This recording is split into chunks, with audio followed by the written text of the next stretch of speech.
Shiv Sena UBT नेता और राज्यसभा सांसद प्रियंका चतुर्वेदी ने कहा कि महाराष्ट्र विधानसभा चुनाव के लिए एमसीए की सीट बंटवारा अपने अंतिम चरण में है। शिवसेना सांसद प्रियंका चतुर्वेदी ने कहा कि महाराष्ट्र विधानसभा चुनाव के लिए सीटों का बंटवारा अपने अंतिम चरण में है। महायुति का हर नेता आपस में लड़ रहा है। ये पार्टी सत्ता हासिल करने के लिए अवसरवादी गठबंधन के आधार पर आई है। महाराष्ट्र की जनता उन्हें वोट से बाहर कर देगी। बीजेपी नेता यासिर जिलानी ने आप पर हमला बोलते हुए कहा कि आम आदमी पार्टी की सरकार ने अपने 10 साल के कार्यकाल में बहुत पीछे कर दिया है। दिल्ली की हालत खस्ता हाल है। दिल्ली की सड़कें टूटी हुई हैं, पानी की समस्या है, बिजली की समस्या है और आज जहरीली हवा दिल्ली की जनता का दम घोट रही है। उन्होंने कहा कि झूठ बोलना अरविंद केजरीवाल के चरित्र का हिस्सा है। बीजेपी नेता शहजाद पूनावाला ने कहा कि कांग्रेस पार्टी को संविधान के सम्मान की बात करने से पहले अपने खुद की पार्टी का इतिहास उठाकर देख लेना चाहिए। उन्होंने कहा कि क्या कांग्रेस पार्टी ने आपातकाल लगाकर संविधान का सम्मान किया? क्या ये संविधान का सम्मान है कि कांग्रेस पार्टी अपने पिछड़े और अति पिछड़े वर्ग के नेताओं को सम्मान नहीं दे पाई? उन्होंने कहा कि जो पार्टी खुद बाबा साहब अम्बेडकर को सम्मान नहीं दे पाई, वो कांग्रेस पार्टी संविधान के सम्मान को लेकर बीजेपी पर सवाल उठा रही है।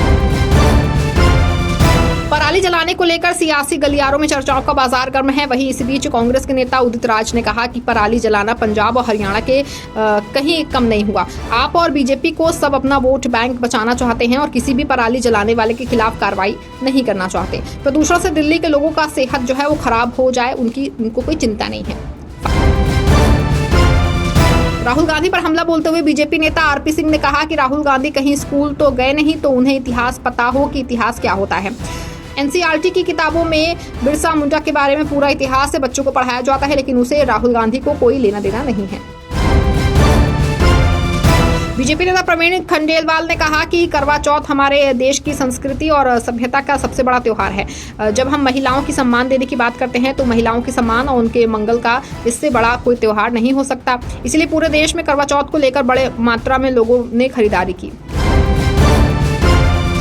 झारखंड विधानसभा चुनाव पर जेएमएम सांसद महुआ माझी ने कहा कि हमारी पार्टी में भी कई नेताओं को लेकर जाकर उन्हें टिकट दिया गया। भाजपा खुद को एक मजबूत पार्टी कहती है, लेकिन चुनाव के समय उन्हें टिकट देने के लिए कोई नहीं मिलता। हमारी अच्छी तैयारी है और इस बार भी बीजेपी की सरकार नहीं आएगी, ये तय है। लोगों ने मन बना लिया है। महाराष्ट्र बीजेपी प्रमुख चंद्रशेखर बावनकुले ने चुनाव आयोग की मदद से महाराष्ट्र में मतदाता सूची में छेड़छाड़ का आरोप लगाने पर शिवसेना सांसद संजय राउत पर हमला बोला है। उन्होंने राउत पर हमला करते हुए कहा कि ये हास्यास्पद है। जब भी शिवसेना कोई चुनाव हारती है तो वे ईवीएम को दोष देते हैं। 2019 हम पूरा मामला चुनाव आयोग के सामने लाए।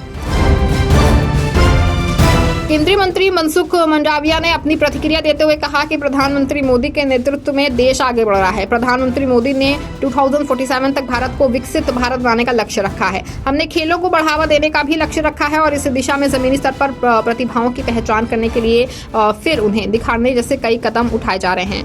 एथलीटों और खिलाड़ियों को कोचिंग दी जा रही है। टॉप्स योजना के माध्यम से खिलाड़ियों को सहायता दी जा रही है।